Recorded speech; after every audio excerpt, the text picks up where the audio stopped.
Doctor Narendra Singh Kapoor ਦੀ ਕਿਤਾਬ ਡੂੰਘੀਆਂ ਸਿਖਰਾਂ ਭਾਗ 9ਵਾਂ। ਇੱਕ ਹੀ ਮੌਸਮ ਪਤਝੜ ਦਾ। ਪਰਾਇਆ ਦੇਸ਼ ਕਿਤਨਾ ਵੀ ਵਿਸ਼ਾਲ ਹੋਵੇ, ਆਪਣੇ ਘਰ ਨਾਲੋਂ ਸੌੜਾ ਹੀ ਲੱਗਦਾ ਹੈ। ਜਿਵੇਂ ਉਖੜੇ ਹੋਏ ਦਰਖਤ ਦੀ ਕੋਈ ਸ਼ਾਨ ਨਹੀਂ ਹੁੰਦੀ, ਉਵੇਂ ਹੀ ਉਖੜੇ ਹੋਏ ਮਨ ਦੀ, ਉਦਾਸੇ ਹੋਏ ਦਿਲ ਦੀ ਕੋਈ ਧਰਵਾਸ ਨਹੀਂ ਹੁੰਦੀ। ਜਿਉਂ-ਜਿਉਂ ਕੋਈ ਵਧੇਰੇ ਵਿਦਵਾਨ, ਯਥਾਰਥਵਾਦੀ, ਸੂਖਮ ਅਤੇ ਤਜਰਬੇਕਾਰ ਹੋਈ ਜਾਂਦਾ ਹੈ, ਤਿਉਂ-ਤਿਉਂ ਉਹ ਉਦਾਸ ਹੋਈ ਜਾਂਦਾ ਹੈ। ਨਿਰਾਸ਼ਤਾ ਤੋਂ ਉਪਜੀ ਉਦਾਸੀ 20ਵੀਂ ਸਦੀ ਦੀ ਕਾਢ ਹੈ। ਜੇ ਕਿਸੇ ਨਿਰਾਸ਼ਾਵਾਦੀ ਨੂੰ ਕਿਸੇ ਆਸ਼ਾਵਾਦੀ ਨਾਲ ਰਹਿਣਾ ਪੈ ਜਾਵੇ ਤਾਂ ਦੱਸਿਆ ਨਹੀਂ ਜਾ ਸਕਦਾ ਕਿ ਸਜ਼ਾ ਕੌਣ ਭੁਗਤ ਰਿਹਾ ਹੋਵੇਗਾ। ਕੋਈ ਕਹਿ ਰਿਹਾ ਸੀ, ਕਈ ਲੋਕ ਬਿਨਾਂ ਕੁਝ ਦੱਸੇ ਹੀ ਆਤਮਘਾਤ ਕਰ ਲੈਂਦੇ ਹਨ। ਸੁਣਨ ਵਾਲੇ ਨੇ ਕਿਹਾ, ਕੀ ਆਤਮਘਾਤ ਕਰਨਾ ਦੱਸਣਾ ਨਹੀਂ? ਉਦਾਸੀ ਸਮੁੱਚੀ ਮਾਨਵ ਜਾਤੀ ਦਾ ਸਾਂਝਾ ਅਨੁਭਵ ਹੈ। ਕੋਈ ਵੀ ਇਸ ਤੋਂ ਮੁਕਤ ਨਹੀਂ। ਮਾਨਵ ਜਾਤੀ ਦੀ ਸਾਂਝੀ ਸ਼ਿਕਾਇਤ ਸਰੀਰਕ ਦਰਦ ਹੈ। ਇਸੇ ਕਰਕੇ ਦਵਾਈਆਂ ਵਿੱਚ ਸਭ ਤੋਂ ਵੱਧ ਗਿਣਤੀ ਦਰਦ ਨਿਵਾਰਕ ਦਵਾਈਆਂ ਦੀ ਹੈ। ਸਰੀਰਕ ਦਰਦ ਨੂੰ ਕਸ਼ਟ ਵੀ ਕਹਿੰਦੇ ਹਨ। ਮਨੁੱਖ ਸਰੀਰਕ ਦਰਦ ਜਾਂ ਕਸ਼ਟ ਦਾ ਇਲਾਜ ਭਾਵੇਂ ਲੱਭ ਲਵੇ, ਪਰ ਮਾਨਸਿਕ ਦਰਦ ਦਾ ਇਲਾਜ ਸੌਖਾ ਨਹੀਂ। ਮਾਨਸਿਕ ਦਰਦ ਨੂੰ ਉਦਾਸੀ ਕਹਿੰਦੇ ਹਨ। ਇਹ ਵੀ ਸੱਚ ਹੈ ਕਿ ਦਰਦ ਹੀ ਮਨੁੱਖ ਨੂੰ ਇਨਸਾਨ ਬਣਾਉਂਦੇ ਹਨ। ਦੁੱਖ, ਦਰਦ ਅਤੇ ਉਦਾਸੀ ਸਾਡੇ ਵਿਕਾਸ ਦੀਆਂ ਲੋੜਾਂ ਹਨ। ਜੇ ਦਰਦ ਅਤੇ ਉਦਾਸੀ ਨਾ ਹੁੰਦੇ, ਉਮਰ ਕੋਈ ਵੀ ਹੁੰਦੀ, ਅਸੀਂ ਬੱਚੇ ਹੀ ਰਹਿਣਾ ਸੀ ਅਤੇ ਤਰਸ, ਹਮਦਰਦੀ ਅਤੇ ਸਹਿਯੋਗ ਜਿਹੇ ਲੱਛਣ ਸਾਡੇ ਵਿੱਚ ਪ੍ਰਗਟ ਨਹੀਂ ਸਨ ਹੋਣੇ। ਇਸਤਰੀਆਂ ਵਿਚਲੇ ਬਹੁਤੇ ਗੁਣ ਉਹਨਾਂ ਦੇ ਸਰੀਰਕ ਅਤੇ ਭਾਵਕ ਦਰਦਾਂ ਨਾਲ ਰਿਸ਼ਤੇ ਕਾਰਨ ਹੁੰਦੇ ਹਨ। ਜਾਨਵਰਾਂ, ਪੰਛੀਆਂ ਆਦਿ ਨੂੰ ਵੀ ਸਰੀਰਕ ਕਸ਼ਟ ਤਾਂ ਮਨੁੱਖਾਂ ਵਾਂਗ ਹੀ ਹੁੰਦਾ ਹੈ, ਪਰ ਮਾਨਸਿਕ ਕਸ਼ਟ ਕੇਵਲ ਮਨੁੱਖ ਦਾ ਅਨੁਭਵ ਹਨ। ਸੋ ਉਦਾਸੀ ਕੇਵਲ ਮਨੁੱਖ ਦਾ ਅਨੁਭਵ ਖੇਤਰ ਹੈ। ਮਾਨਸਿਕ ਦਰਦ ਜਾਂ ਉਦਾਸੀ ਮਨੁੱਖ ਦੇ ਸਮਾਜੀਕਰਨ ਕਰਕੇ ਹੈ। ਸਾਡੀ ਉਦਾਸੀ ਲਈ ਕੋਈ ਹੋਰ ਜ਼ਿੰਮੇਵਾਰ ਹੁੰਦਾ ਹੈ। ਹਰ ਕੋਈ ਸਾਨੂੰ ਉਦਾਸ ਕਰਦਾ ਹੈ। ਕੋਈ ਮਿਲ ਕੇ ਉਦਾਸ ਕਰਦਾ ਹੈ, ਕੋਈ ਵਿਛੜ ਕੇ। ਕਈ ਲੋਕਾਂ ਵਿੱਚ ਉਦਾਸ ਹੋਣ ਦੀ ਤਾਂਘ ਹੁੰਦੀ ਹੈ। ਉਹ ਇਤਨੇ ਮਜ਼ਬੂਤ ਨਹੀਂ ਹੁੰਦੇ ਕਿ ਖੁਸ਼ੀ ਮਾਣ ਸਕਣ, ਸੋ ਉਹ ਪ੍ਰਸੰਨ ਹੋਣ ਵਾਲੀਆਂ ਹਾਲਤਾਂ ਵਿੱਚ ਵੀ ਉਦਾਸ ਹੁੰਦੇ ਹਨ। ਕਈ ਲੋਕ ਉਦਾਸੀ ਨੂੰ ਸਿਆਣਪ ਨਾਲ ਜੋੜਦੇ ਹਨ। ਅਜਿਹੇ ਲੋਕਾਂ ਨੂੰ ਮਾਣ ਹੁੰਦਾ ਹੈ ਕਿ ਉਹ ਉਦਾਸ ਨਹੀਂ, ਸਿਆਣੇ ਹਨ, ਸੋ ਉਹ ਇਕੱਲੇ ਹੀ ਵਿਚਰਦੇ ਹਨ। ਇਕੱਲਤਾ ਉਦਾਸੀ ਨੂੰ ਅਤੇ ਉਦਾਸੀ ਇਕੱਲਤਾ ਨੂੰ ਵਧਾਉਂਦੀ ਹੈ। ਫੌਜੀਆਂ ਦੀ ਉਦਾਸੀ ਅਤੇ ਦੁੱਖ ਦਰਦ ਯੁੱਧ ਮੁੱਕਣ ਉਪਰੰਤ ਸ਼ੁਰੂ ਹੁੰਦੇ ਹਨ, ਕਿਉਂਕਿ ਯੁੱਧ ਮਗਰੋਂ ਲੜਾਈ ਜਾਂ ਮੁੱਠਭੇੜ ਵਿੱਚ ਮਾਰੇ ਗਏ ਸਾਥੀਆਂ ਦੇ ਚਿਹਰੇ ਅੱਖਾਂ ਅੱਗੋਂ ਹਟਦੇ ਹੀ ਨਹੀਂ। ਲੜਾਈ ਦੌਰਾਨ ਸੋਚਣ, ਮਹਿਸੂਸ ਕਰਨ ਦੀ ਵਿਹਲ ਨਹੀਂ ਹੁੰਦੀ, ਪਰ ਯੁੱਧ ਉਪਰੰਤ ਵਿਹਲ ਮਿਲਦੀਆਂ ਹਨ। ਪਏ ਘਾਟਿਆਂ ਦੀ ਯਾਦ ਉਦਾਸੀ ਉਪਜਾਉਂਦੀ ਹੈ। ਥਾਲੀ ਵਿੱਚੋਂ ਵਿਛੜ ਗਏ ਸਾਥੀਆਂ ਦਾ ਚਿਹਰਾ ਨਜ਼ਰ ਆਉਂਦਾ ਹੈ। ਕਿਸੇ ਦੇ ਮਰਨ ਉਪਰੰਤ ਉਦਾਸੀ ਉਦੋਂ ਸ਼ੁਰੂ ਹੁੰਦੀ ਹੈ ਜਦੋਂ ਭੋਗ ਉਪਰੰਤ ਸਾਕ ਸੰਬੰਧੀ ਚਲੇ ਜਾਂਦੇ ਹਨ ਅਤੇ ਸਾਡਾ ਸਥਿਤੀ ਦੇ ਯਥਾਰਥ ਨਾਲ ਸਾਹਮਣਾ ਹੁੰਦਾ ਹੈ। ਪਤੀ ਦੇ ਮਰਨ ਨਾਲ ਘਰ ਹੀ ਨਹੀਂ, ਆਪਣਾ ਆਪ ਵੀ ਖਾਲੀ ਖਾਲੀ ਲੱਗਦਾ ਹੈ। ਇਵੇਂ ਹੀ ਪ੍ਰੀਖਿਆ ਉਪਰੰਤ ਸਵਾਲਾਂ ਦੇ ਦਿੱਤੇ ਗਲਤ ਉੱਤਰਾਂ ਦੀ ਗਿਣਤੀ ਵਧਣ ਲੱਗਦੀ ਹੈ ਅਤੇ ਇਮਤਿਹਾਨ ਮੁੱਕਣ ਦੀ ਖੁਸ਼ੀ ਨਤੀਜਾ ਚੰਗਾ ਨਾ ਆਉਣ ਦੀ ਚਿੰਤਾ ਵਿੱਚ ਬਦਲ ਜਾਂਦੀ ਹੈ।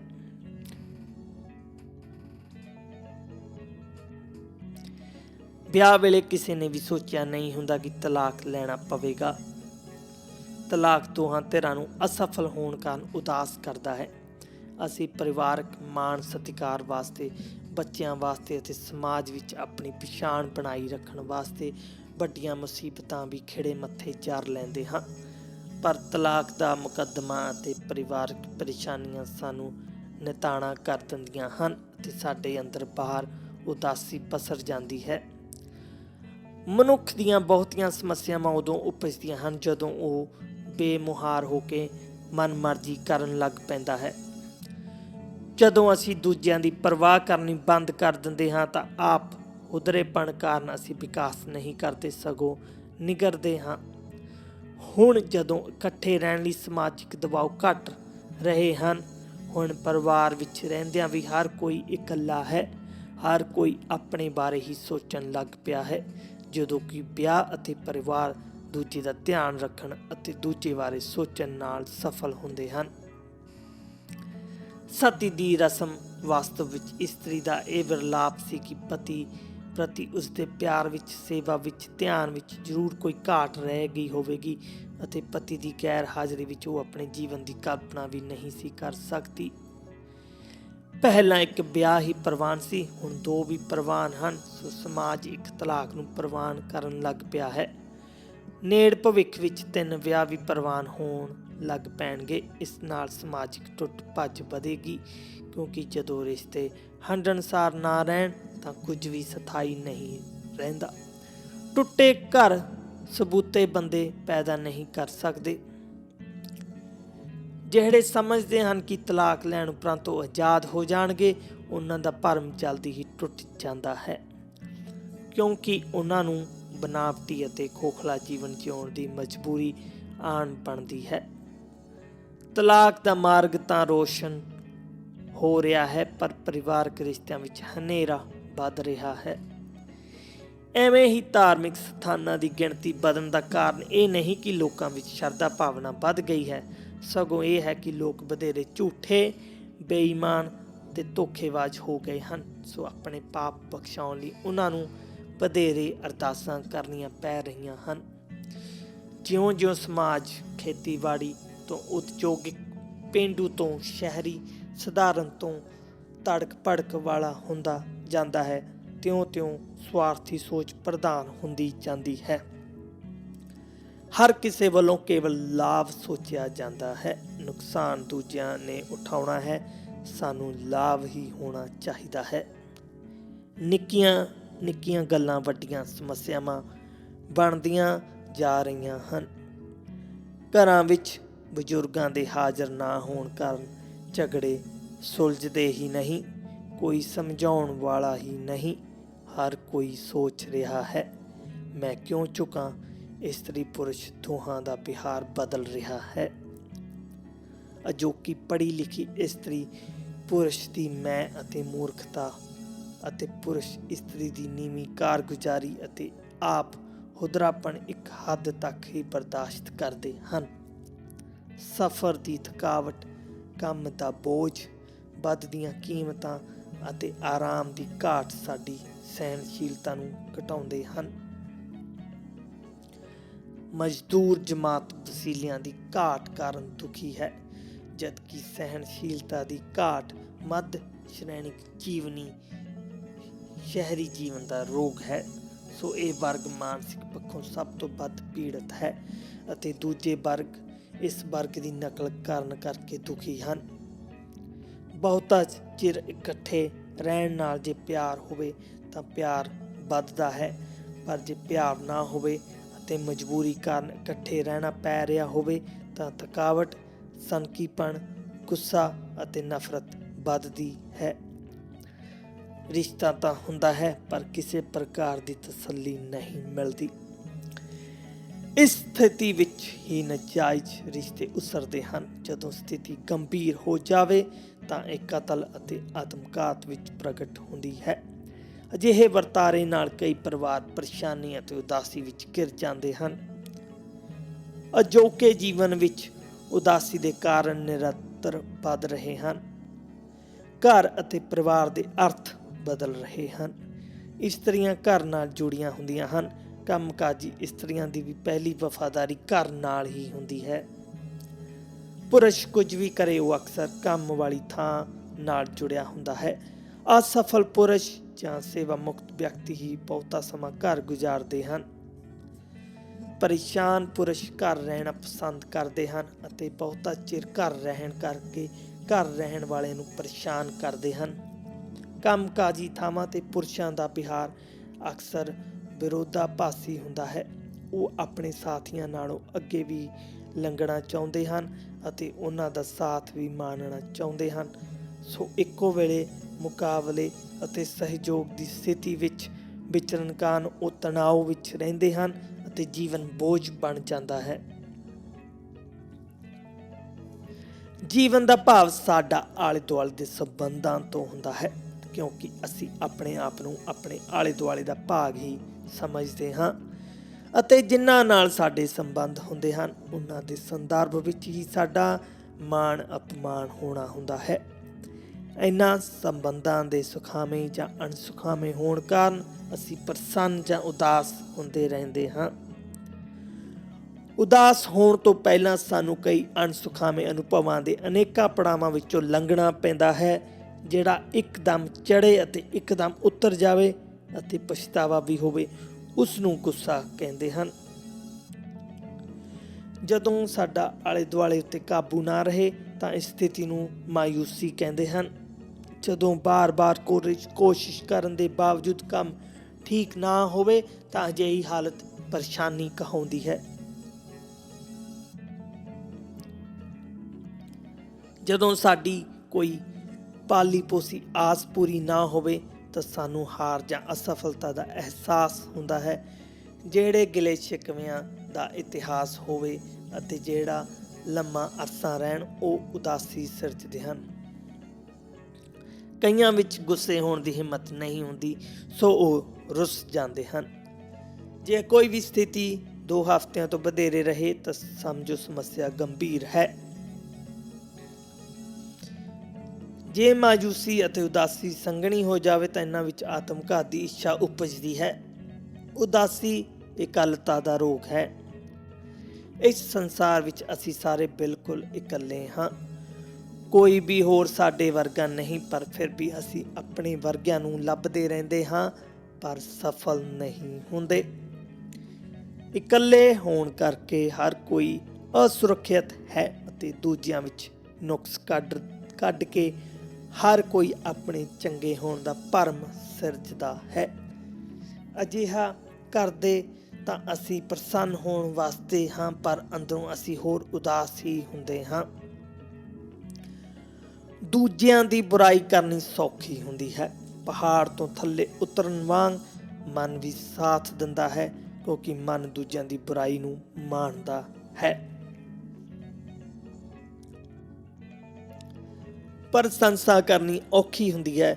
ਜਦੋਜਹਿਦ ਕਰਨ ਵਾਂਗ ਮਨ ਵਿਰੋਧ ਕਰਦਾ ਹੈ, ਪਰ ਜੇ ਬੁਰਾਈ ਹੀ ਲੱਭੋਗੇ, ਨੁਕਸ ਕੱਢੋਗੇ, ਕਿਸੇ ਨੂੰ ਨਿਰੰਤਰ ਭੰਡੋਗੇ ਤਾਂ ਤੁਹਾਡੀ ਸੋਚ ਦੀ ਪੱਧਰ ਨੀਵੀਂ ਹੁੰਦੀ ਜਾਵੇਗੀ। ਨੀਵੀਂ ਸੋਚ ਕੇਵਲ ਬੁਰਾਈ ਹੀ ਵੇਖਦੀ ਹੈ। ਬੁਰਾਈ ਵੇਖਣ ਦੀ ਆਦਤ ਥਕਾਉਂਦੀ ਤਾਂ ਹੈ ਹੀ, ਉਦਾਸ ਵੀ ਕਰਦੀ ਹੈ। ਕਿ ਚੰਗਿਆਈ ਵੇਖੋਗੇ, ਪ੍ਰਸ਼ੰਸਾ ਭਾਵੇਂ ਨਾ ਕਰੋ, ਪਰ ਜੇ ਪ੍ਰਵਾਨ ਕਰੋਗੇ ਤਾਂ ਸੋਚ ਦੀ ਪੱਧਰ ਉੱਚੀ ਹੋਵੇਗੀ, ਸ਼ਕਤੀ ਵਧੇਗੀ। ਉੱਚੀ ਸੋਚ ਨਾਲ ਕੇਵਲ ਚੰਗਿਆਈ ਹੀ ਵੇਖੀ ਜਾ ਸਕਦੀ ਹੈ। ਸੰਤ ਉਹ ਹੁੰਦਾ ਹੈ ਜੋ ਬੁਰਾਈ ਵੇਖਣੀ ਤਿਆਗ ਦੇਵੇ। ਮਹਾਪੁਰਸ਼ ਉਹ ਹੁੰਦਾ ਹੈ ਜੋ ਕੇਵਲ ਚੰਗਿਆਈ ਹੀ ਵੇਖੇ। ਕਹਿੰਦੇ ਹਨ, ਚੋਣ ਕਰਨ ਵੇਲੇ ਚੰਗੇ ਜਾਂ ਮਾੜੇ ਵੱਲ ਧਿਆਨ ਦੇਣ ਦੀ ਥਾਂ ਉਹ ਚੁਣੋ ਜੋ ਠੀਕ ਹੈ। ਠੀਕ ਚੰਗਾ ਵੀ ਹੁੰਦਾ ਹੈ। ਠੀਕ ਜਾਂ ਸਹੀ ਦੀ ਚੋਣ ਕਰਦੇ ਕਰਦੇ ਸਹੀ ਦੀ ਚੋਣ ਕਰਨ ਦੀ ਆਦਤ ਪੈ ਜਾਵੇਗੀ। ਫਿਰ ਚੋਣ ਕਰਨ ਵੇਲੇ ਸੰਸਾ ਨਹੀਂ ਹੋਵੇਗਾ। ਜੋ ਚੁਣੋਗੇ ਉਹ ਠੀਕ ਅਤੇ ਸਹੀ ਹੋਵੇਗਾ। ਯੋਗ ਅਭਿਆਸ ਦਾ ਸੰਦੇਸ਼ ਹੈ ਕਿ ਚੁੱਪ ਅਤੇ ਸ਼ਾਂਤ ਮਨ ਤੋਂ ਬਿਨਾਂ ਨਾ ਹੀ ਚੰਗਿਆਈ ਵਿਖਾਈ ਦਿੰਦੀ ਹੈ, ਨਾ ਹੀ ਸਹੀ ਚੋਣ ਕੀਤੀ ਜਾ ਸਕਦੀ ਹੈ ਅਤੇ ਨਾ ਹੀ ਉਦਾਸੀ ਤੋਂ ਮੁਕਤ ਹੋਇਆ ਜਾ ਸਕਦਾ ਹੈ। ਇੱਛਾਵਾਂ ਅਤੇ ਚਿੰਤਾਵਾਂ ਦੇ ਵਧਣ ਕਾਰਨ ਪੇਂਡੂ ਅਤੇ ਸ਼ਹਿਰੀ ਦੋਵੇਂ ਪ੍ਰਕਾਰ ਦੇ ਜੀਵ ਜਾਂਚ ਵਿੱਚ ਉਦਾਸੀ ਦੇ ਕਾਰਨ ਵੱਧ ਰਹੇ ਹਨ। ਅਜੋਕੇ ਯੁੱਗ ਵਿੱਚ ਹਰ ਕਿਸੇ ਦੀ ਬੇਇੱਜ਼ਤੀ ਹੋ ਰਹੀ ਹੈ। ਮੇਰਾ ਇੱਕ ਅਧਿਆਪਕ ਕਿਹਾ ਕਰਦੇ ਸਨ ਕਿ ਸੁਖਾਲਾ ਜੀਵਨ ਜਿਉਣ ਲਈ ਥੋੜ੍ਹੀ ਜਿਹੀ ਬੇਇੱਜ਼ਤੀ ਬਰਦਾਸ਼ਤ ਕਰਨੀ ਸਿੱਖ ਲਵੋ, ਕਿਉਂਕਿ ਬੇਇੱਜ਼ਤੀ ਤਾਂ ਹੋਣੀ ਹੀ ਹੈ। ਉਹ ਕਿਹਾ ਕਰਦੇ ਸਨ ਕਿ ਸਧਾਰਨ ਰੂਪ ਵਿੱਚ ਜਦੋਂ ਕਿਸੇ ਦੇ ਸਵੈਮਾਨ ਨੂੰ ਸੱਟ ਲੱਗਦੀ ਹੈ ਤਾਂ ਉਹ ਮੁੜ ਵੀ ਸੱਟ ਮਾਰੇਗਾ। ਉੱਪਰਲੀਆਂ ਅਤੇ ਨੀਵਿਆਂ ਵਿੱਚ ਜਦੋਂ ਝਗੜਾ ਹੁੰਦਾ ਹੈ ਤਾਂ ਉੱਪਰਲੀਆਂ ਦੀ ਬੇਇੱਜ਼ਤੀ ਹੁੰਦੀ ਹੈ, ਨੀਚਲਿਆਂ ਨੂੰ ਸਜ਼ਾ ਮਿਲਦੀ ਹੈ। ਉਹ ਇਹ ਵੀ ਕਹਿੰਦੇ ਸਨ ਕਿ ਲੜਨ ਝਗੜਨ ਵੇਲੇ ਆਪਣੀ ਪੱਧਰ ਦਾ ਹਮੇਸ਼ਾ ਧਿਆਨ ਰੱਖੋ। ਉੱਪਰਲਿਆਂ ਨਾਲ ਨਾ ਲੜੋ ਕਿਉਂਕਿ ਨੀਵੇਂ ਹੋਣ ਕਾਰਨ ਤੁਹਾਨੂੰ ਹੀ ਸਜ਼ਾ ਮਿਲੇਗੀ। ਨੀਚਲਿਆਂ ਨਾਲ ਨਾ ਲੜੋ ਕਿਉਂਕਿ ਉਹਨਾਂ ਦੇ ਹੱਥੋਂ ਅਪਮਾਨ ਹੀ ਹੋਵੇਗਾ। ਸੋ ਲੜਨ ਵੇਲੇ ਆਪਣੀ ਪੱਧਰ ਦਾ ਹਮੇਸ਼ਾ ਧਿਆਨ ਰੱਖੋ। ਇੱਕ ਵਾਰੀ ਯੂਨੀਵਰਸਿਟੀ ਵਿੱਚ ਵਿਦਿਆਰਥੀਆਂ ਨੇ ਗੁੱਸੇ ਵਿੱਚ ਆ ਕੇ ਹੋਸਟਲ ਦਾ ਬਹਿਰਾ ਕੁੱਟ ਦਿੱਤਾ ਤੇ ਹੜਤਾਲ ਕਰ ਦਿੱਤੀ ਕਿ ਬਹਿਰੇ ਨੂੰ ਬਰਖਾਸਤ ਕੀਤਾ ਜਾਵੇ। ਜਾਂਚ ਪੜਤਾਲ ਵਾਲੀ ਕਮੇਟੀ ਨੇ ਵਿਦਿਆਰਥੀਆਂ ਨੂੰ ਪੁੱਛਿਆ ਕਿ ਜਿਹੀ ਪੜ੍ਹਾਈ ਤੁਸੀਂ ਕਰ ਰਹੇ ਹੋ ਇਹ ਕਰਕੇ ਤੁਸੀਂ ਕੀ ਲੱਗੋਗੇ। ਕਾਨੂੰਨ ਦੇ ਵਿਦਿਆਰਥੀ ਸਨ, ਕਹਿਣ ਲੱਗੇ ਅਸੀਂ ਜੱਜ ਲੱਗਾਂਗੇ। ਕਮੇਟੀ ਨੇ ਕਿਹਾ ਤੁਸੀਂ ਜੱਜ ਕਿਵੇਂ ਲੱਗੋਗੇ, ਤੁਹਾਡੀ ਪੱਧਰ ਤਾਂ ਬਹਿਰਿਆਂ ਨਾਲ ਲੜਨ ਵਾਲੀ ਹੈ। ਜੀਵਨ ਵਿੱਚ ਬਹੁਤ ਅਰਸੇ ਮਗਰੋਂ ਅਤੇ ਅਨੇਕਾਂ ਸਬਕ ਸਿੱਖਣ ਉਪਰੰਤ ਪਤਾ ਲੱਗਦਾ ਹੈ ਕਿ ਬਹੁਤੇ ਲੋਕ ਚੰਗੇ ਹੁੰਦੇ ਹਨ ਪਰ ਕੁਝ ਕਦੀ ਮਾੜਾ ਵਿਹਾਰ ਵੀ ਕਰਦੇ ਹਨ। ਬਹੁਤੇ ਲੋਕ ਮਿਹਰਬਾਨ ਹੁੰਦੇ ਹਨ ਪਰ ਕਦੀ ਕੋਈ ਕਮੀਨਾਪਣ ਵੀ ਵਿਖਾਉਂਦਾ ਹੈ। ਲਗਭਗ ਸਾਰੇ ਲੋਕ ਵੱਡੇ ਦਿਲ ਵਾਲੇ ਹੁੰਦੇ ਹਨ ਪਰ ਕਦੀ ਕੁਝ ਦਿਲ ਬੜਾ ਹੀ ਛੋਟਾ ਕਰ ਲੈਂਦੇ ਹਨ। ਬਹੁਤੇ ਲੋਕ ਮੈਨੂੰ ਪਸੰਦ ਕਰਦੇ ਹਨ ਪਰ ਕੁਝ ਮੈਨੂੰ ਨਫ਼ਰਤ ਵੀ ਕਰਦੇ ਹਨ। ਬਹੁਤੇ ਲੋਕ ਪਰੇਸ਼ਾਨੀਆਂ ਦੇ ਬਾਵਜੂਦ ਜੀਵਨ ਨਾਲ ਇਕਸੁਰ ਹੁੰਦੇ ਹਨ ਪਰ ਕਈ ਬੜੇ ਉਦਾਸ ਵੀ ਹੁੰਦੇ ਹਨ। ਬਹੁਤੇ ਲੋਕ ਝਗੜੇ ਉਪਜਾਉਂਦੇ ਹਨ ਪਰ ਕੁਝ ਸਮੱਸਿਆਵਾਂ ਸੁਲਝਾਉਂਦੇ ਵੀ ਹਨ। ਬਹੁਤੇ ਲੋਕ ਆਪਣੇ ਮਾਪਿਆਂ ਦੀ ਚਿੰਤਾ ਹੁੰਦੇ ਹਨ ਪਰ ਕੁਝ ਆਪਣੇ ਮਾਪਿਆਂ ਦੀ ਪ੍ਰਸੰਨਤਾ ਵੀ ਹੁੰਦੇ ਹਨ। ਨਿਰਸੰਦੇਹ ਉਦਾਸ ਹੋਣਾ ਕਿਸੇ ਦੀ ਚੋਣ ਜਾਂ ਮਰਜ਼ੀ ਨਹੀਂ ਹੁੰਦੀ ਪਰ ਫਿਰ ਵੀ ਹਰ ਕੋਈ ਕਦੀ ਨਾ ਕਦੀ ਉਦਾਸ ਹੁੰਦਾ ਹੈ। ਕਾਰਨ ਇਹ ਹੈ ਕਿ ਅਸੀਂ ਜਿਉਣਾ ਤਰਕ ਨਾਲ ਚਾਹੁੰਦੇ ਹਾਂ ਪਰ ਜਿਉਂਦੇ ਭਾਵਨਾਵਾਂ ਨਾਲ ਹਾਂ। ਸਾਡੇ ਬਹੁਤੇ ਨਿਰਣੇ ਭਾਵਨਾਵਾਂ ਕਾਰਨ ਤਰਕ ਉੱਤੇ ਪੂਰੇ ਨਹੀਂ ਉਤਰਦੇ ਅਤੇ ਉਦਾਸੀ ਸਿਰਜਦੇ ਹਨ। ਇੱਕ ਵਾਰੀ ਇੱਕ ਇਸਤਰੀ ਨੇ ਲੜਕੇ ਅਤੇ ਲੜਕੀ ਦੇ ਜੁੜੇ ਸਰੀਰ ਨੂੰ ਜਨਮ ਦਿੱਤਾ।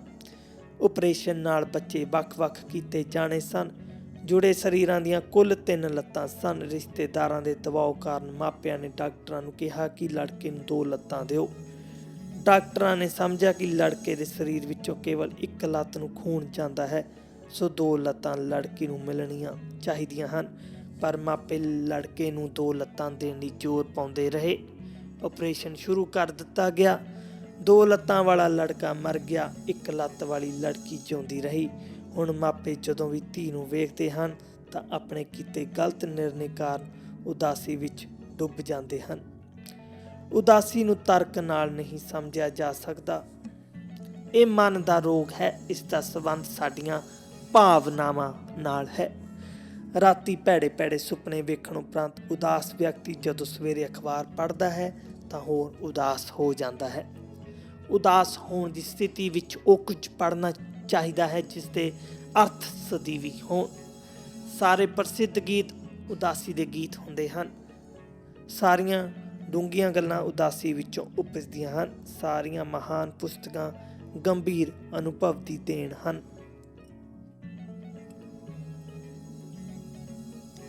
ਕਲਾ ਕਿਰਤਾਂ ਵਿੱਚ ਪ੍ਰਗਟ ਹੋਈ ਵਡੇਰੀ ਉਦਾਸੀ ਦੇ ਸੰਦਰਭ ਵਿੱਚ ਸਾਡੀ ਆਪਣੀ ਉਦਾਸੀ ਘਟ ਜਾਂਦੀ ਹੈ। ਉਦਾਸੀ ਦੌਰਾਨ ਵਿਹਾਰਕ ਪੱਖ ਵੱਲ ਵੀ ਧਿਆਨ ਦੇਣ ਦੀ ਲੋੜ ਹੈ। ਜੇ ਤੁਸੀਂ ਉਦਾਸ ਹੋ ਅਤੇ ਆਪਣੇ ਕੋਲ ਪੈਸੇ ਨਹੀਂ ਤਾਂ ਕਿਸੇ ਰਿਸ਼ਤੇਦਾਰ ਦੇ ਘਰ ਨਹੀਂ ਜਾਣਾ ਚਾਹੀਦਾ। ਉਹ ਸਮਝਣਗੇ ਪੈਸੇ ਮੰਗਣ ਆਇਆ ਹੈ। ਉਹਨਾਂ ਦਾ ਵਿਹਾਰ ਤੁਹਾਨੂੰ ਹੋਰ ਉਦਾਸ ਕਰੇਗਾ। ਉਦਾਸੀ ਦੀ ਹਾਲਤ ਵਿੱਚ ਸਾਂਝੀਆਂ ਖੁੱਲ੍ਹੀਆਂ ਥਾਵਾਂ 'ਤੇ ਜਾਣ ਨਾਲ ਮਨ ਟਿਕ ਜਾਂਦਾ ਹੈ ਅਤੇ ਵਗਦੇ ਸਾਫ਼ ਪਾਣੀ ਦੇ ਕਿਨਾਰੇ ਬਹਿ ਕੇ ਮਨ ਸ਼ਾਂਤ ਹੋ ਜਾਂਦਾ ਹੈ। ਜੇ ਰੋਣ ਨੂੰ ਮਨ ਕਰਦਾ ਹੈ ਤਾਂ ਰੋਵੋ। ਇਕਾਂਤ ਵਿੱਚ ਬਹਿ ਕੇ ਰੋਣ ਨਾਲ ਮਨ ਹਲਕਾ ਹੋਵੇਗਾ। ਅੱਖੀਆਂ ਦੇ ਸੁੱਕੇ ਖਾਲ ਭਰ ਕੇ ਵਗਣ ਦਿਓ। ਪ੍ਰਤੀਤ ਹੋਵੇਗਾ ਦਿਲ ਇਸ਼ਨਾਨ ਕਰ ਰਿਹਾ ਹੈ। ਰੋ ਸਕਣ ਦੀ ਸਮਰੱਥਾ ਅਤੇ ਯੋਗਤਾ ਕਾਰਨ ਹੀ ਇਸਤਰੀਆਂ ਬੜੇ ਵੱਡੇ ਘਾਟੇ ਸਹਿਜੇ ਹੀ ਬਰਦਾਸ਼ਤ ਕਰ ਲੈਂਦੀਆਂ ਹਨ। ਜੇ ਕਿਸੇ ਵਿਛੜੇ ਨਾਲ ਗੱਲਾਂ ਕਰਨ ਨੂੰ ਮਨ ਕਰਦਾ ਹੋਵੇ ਤਾਂ ਇਕਾਂਤ ਵਿੱਚ ਬਹਿ ਕੇ ਕਰੋ। ਵਿਛੜੇ ਹੋਏ ਤੋਂ ਹੌਸਲਾ ਅਤੇ ਦਿਲਾਸਾ ਮਿਲੇਗਾ।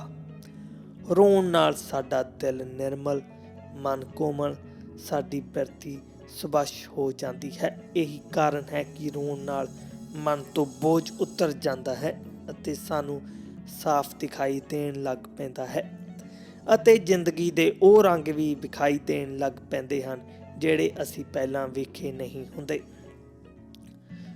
ਸੋਗ ਸਮੇਂ ਜਿਹੜੇ ਲੋਕ ਸਾਡੇ ਨਾਲ ਦੁੱਖ ਵੰਡਾਉਣ ਆਉਂਦੇ ਹਨ ਉਹ ਜ਼ਿੰਦਗੀ ਦੀ ਰੌਣਕ ਅਤੇ ਜੀਵਨ ਦੇ ਸੁਭਾਵਿਕ ਪ੍ਰਵਾਹ ਵਿੱਚੋਂ ਆਏ ਹੁੰਦੇ ਹਨ। ਉਹ ਆਪਣੀ ਥੋੜ੍ਹੀ ਜਿਹੀ ਰੌਣਕ ਦੇ ਜਾਂਦੇ ਹਨ ਅਤੇ ਥੋੜ੍ਹੀ ਜਿਹੀ ਸਾਡੀ ਉਦਾਸੀ ਲੈ ਜਾਂਦੇ ਹਨ। ਨਿਰਸੰਦੇਹ ਸਫੇਦੀ ਦਾ ਰੰਗ ਪੀਲਾ ਪੈ ਜਾਂਦਾ ਹੈ। ਸਾਨੂੰ ਪਤਾ ਲੱਗ ਜਾਂਦਾ ਹੈ ਕਿ ਬਹਾਰ ਸਦਾ ਨਹੀਂ ਰਹਿੰਦੀ, ਪਤਝੜ ਆਉਂਦੀ ਹੈ ਅਤੇ ਐਵੇਂ ਲੱਗਦਾ ਹੈ ਜਿਵੇਂ ਇੱਕ ਹੀ ਮੌਸਮ ਹੋਵੇ ਉਦਾਸੀ ਦਾ, ਪਰ ਇਵੇਂ ਨਹੀਂ ਹੁੰਦਾ।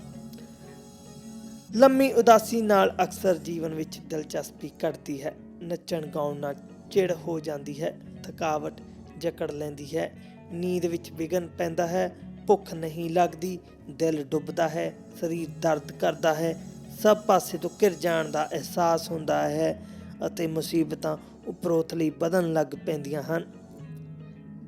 ਇੱਕ ਵਾਰੀ ਇੱਕ ਵਿਧਵਾ ਇਸਤਰੀ ਦੀ ਮਾਂ ਮਰ ਗਈ। ਇਕਲੌਤੀ ਧੀ ਉੱਤੇ ਤਲਾਕ ਦਾ ਮੁਕੱਦਮਾ ਸ਼ੁਰੂ ਹੋ ਗਿਆ। ਮਾਲਕ ਮਕਾਨ ਵੱਲੋਂ ਮਕਾਨ ਖਾਲੀ ਕਰਨ ਦਾ ਨੋਟਿਸ ਮਿਲ ਗਿਆ। ਵਿਹਲੇ ਪੁੱਤਰ ਨੇ ਪ੍ਰੇਮ ਵਿਆਹ ਕਰਵਾ ਲਿਆ। ਜਿਹੜੀ ਸਹੇਲੀ ਦੁੱਖ ਸੁੱਖ ਵੇਲੇ ਬਹੁੜਦੀ ਸੀ ਉਹ ਅਮਰੀਕਾ ਚਲੀ ਗਈ। ਅਜੋਕੇ ਜੀਵਨ ਵਿੱਚ ਕਿਸੇ ਵੇਲੇ ਕੁਝ ਵੀ ਵਾਪਰ ਸਕਦਾ ਹੈ। ਮੇਰੇ ਇੱਕ ਮਿੱਤਰ ਹਨ, ਜਦੋਂ ਉਹਨਾਂ ਕੋਲ ਸਾਧਨ ਸਨ ਤਾਂ ਉਹ ਨਿੱਤ ਦਿਨ ਪਰਿਵਾਰ ਸਹਿਤ ਮਹਿੰਗੇ ਸੈਰ ਸਪਾਟੇ 'ਤੇ ਨਿਕਲਦੇ ਸਨ। ਹੁਣ ਜਦੋਂ ਵਸੀਲੇ ਨਹੀਂ ਰਹੇ ਉਹ ਮਾਨਸਿਕ ਸੰਤੁਲਨ ਗੁਆ ਬੈਠੇ ਹਨ। ਪਤਨੀ ਕਹਿੰਦੀ ਹੈ ਕੋਈ ਰਿਸ਼ਤੇਦਾਰ ਮਦਦ ਹੀ ਨਹੀਂ ਕਰਦਾ। ਉਦਾਸੀ ਵੇਲੇ ਦੂਜਿਆਂ ਪ੍ਰਤੀ ਕੀਤੇ ਅਹਿਸਾਨ ਜਤਲਾਉਣ ਨਾਲ ਜਾਂ ਲੋਕਾਂ ਨੂੰ ਅਕ੍ਰਿਤਕਣ ਸਾਬਤ ਕਰਨ ਨਾਲ ਸਥਿਤੀ ਨਹੀਂ ਬਦਲਦੀ। ਆਪਣੀ ਉਦਾਸੀ ਦਾ ਆਪਣੀਆਂ ਮੁਸੀਬਤਾਂ ਵਾਂਗ ਆਪਣਾ ਬੋਝ ਹਰ ਕਿਸੇ ਨੇ ਆਪ ਹੀ ਚੁੱਕਣਾ ਹੁੰਦਾ ਹੈ। ਜਦੋਂ ਅਸੀਂ ਉਦਾਸ ਹੁੰਦੇ ਹਾਂ ਤਾਂ ਉਹ ਵਿਚਾਰ ਅਤੇ ਡਰ ਵੀ ਸਾਨੂੰ ਗ੍ਰਿਫਤਾਰ ਕਰ ਲੈਂਦੇ ਹਨ ਜਿਨ੍ਹਾਂ ਬਾਰੇ ਅਸੀਂ ਸੋਚਿਆ ਹੁੰਦਾ ਹੈ ਕਿ ਅਸੀਂ ਉਹ ਫਤਿਹ ਕਰ ਲਏ ਹਨ। ਮਨੁੱਖ ਦੀ ਸੰਸਾਰਿਕ, ਸਮਾਜਿਕ ਅਤੇ ਆਰਥਿਕ ਪ੍ਰਸੰਨਤਾ ਵੱਲ ਕਿਸੇ ਧਰਮ ਨੇ ਧਿਆਨ ਨਹੀਂ ਦਿੱਤਾ।